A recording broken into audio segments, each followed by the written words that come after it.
What is active listening?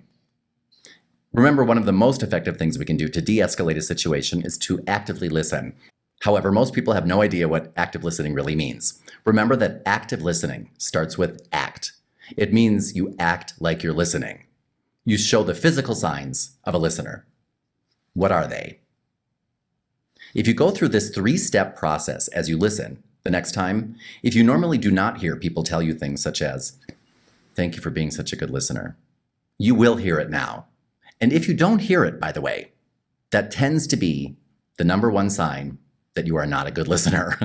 And if somebody does tell you, you need to work on your listening skills. You do. Because remember that it is up to other people to judge our level of listening skill. It is not up to us.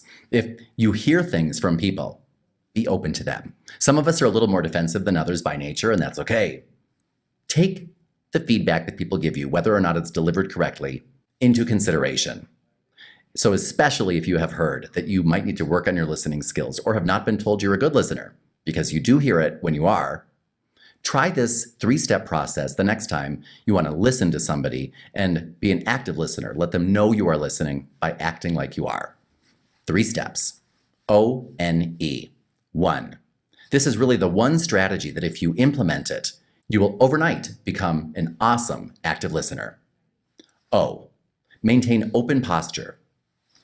That sounds simple, and almost all of us know that. When we listen, we don't want to cross our arms and go like this because it shows we're not listening. But it's natural for many of us to kind of lean back and listen like this. Don't do that. Instead, when you have a strategy that you can consciously implement, such as the 1 strategy, it's more of a reminder, a checklist to go through to ensure that you are going through the motions and acting like a listener should act. Open posture means, remember, even if you start to slouch or do some of these things, open, chest out and open, ready to receive a message. N, nod your head. I'd like you to do this with me right now. Nod your head. Are you nodding your head? Because I've noticed many people when I ask them to nod their head, they'll say, okay. How was that? Some of us by nature find it more difficult to nod our heads than others. So practice nodding your head. And you should get a good, it could be like a double, triple nod, but get that in there about every 10 seconds, because if we do it constantly, that sends the message, hurry up. But if instead about every 10 seconds we give one of these, that sends a message, I'm listening. And E, eye contact. We want to maintain eye contact, but not too much. Remember that eye contact held for more than 7 seconds is a form of aggressive behavior. That's why if you have a dog at home and you want to find out if it's a new dog, is this a naturally more aggressive dog or a more passive dog? Stare into its eyes.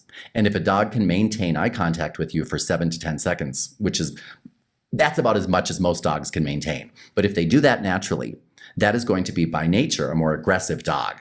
Most dogs, like my dog Buddy, if you look into his eyes, he'll look back up at you for a second and then look over there because they want you to know you're in charge, you're the alpha. And if we're in a situation in which we want somebody to know I'm listening to you, we don't want them to think, I'm staring you down, this is a contest. Or we don't want them to feel creeped out, which is exactly what this does, right? And not only do we want to avoid looking at people for 7 to 10 seconds, we don't want to open up our eyes so much that you can see the whole iris as I'm doing now, because that's a sign of aggression, but it's also a sign of psychosis. We want to make sure that the lids are at least covering the top of the iris. And if we don't find a situation where we naturally look away, which almost always happens, if you notice that too much time has passed and you haven't broken the gaze yet, just look over their shoulder and back. A simple glance over the shoulder and back, no one will notice that, but they will notice that they don't have an uncomfortable feeling as they do with some people who just give them the stare down. So remember those 3 simple things, O-N-E. Open posture, nod, and eye contact. And 2 more quick tips on this subject. And on that same subject, a couple of quick body language tips if you're with someone and you're in a situation in which you want to engage. When you ask a question, remember, we ask questions with our entire body. And there is a time where whether you lean forward or back makes the difference, and when you do it. So let's say that you're going to ask somebody a question and you want them to open up and reveal as much as possible to you. Do you lean forward or back, and when? The correct answer to increase the odds that somebody will open up and tell you everything is when you're done asking a question, you want to lean forward, keeping that open posture after you ask the question. You'll notice that some people will ask a question and then they'll lean back and wait for an answer, sabotaging their results. Or some people will lean forward and then ask the question, and it seems too aggressive. And again, they're sabotaging the results that they could be getting if they were to simply ask a question normally, and when they're all done, lean forward and keep that open posture. That's what you want to do in terms of the lean and when. And the last thing is, if you want somebody to feel as though you are truly engaged and with them and want to be there, pay attention to your feet. Because the feet, the toes specifically, tend to point in the direction where the person wants to go. And you'll notice this if you look at people who are on dates. Many times, you'll notice one person's feet pointed right at the other person underneath the table. But the other person, they're sitting to the side and they're kind of, shaking their foot, and their toe is pointed towards the exit. And that's something that when I first heard, thought, oh, that's crazy. It's totally true.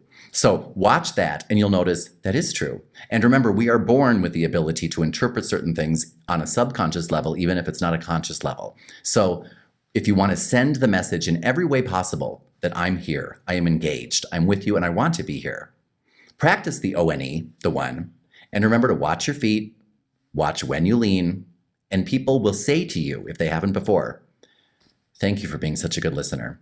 And they got what it was out. Because remember, we have things that are in us, and when we are conscious of something that's in us, it's going to come out of us. You can help people release things that are in them in a healthy way by implementing these strategies of active listening, rather than having people feel as though they're not being heard. They are invisible, but they're going to make sure that people see them and hear their message one way or another. To avoid that, be a good listener to begin with. It takes ambiguity out of the equation, and just that alone can help avoid most high-intensity situations.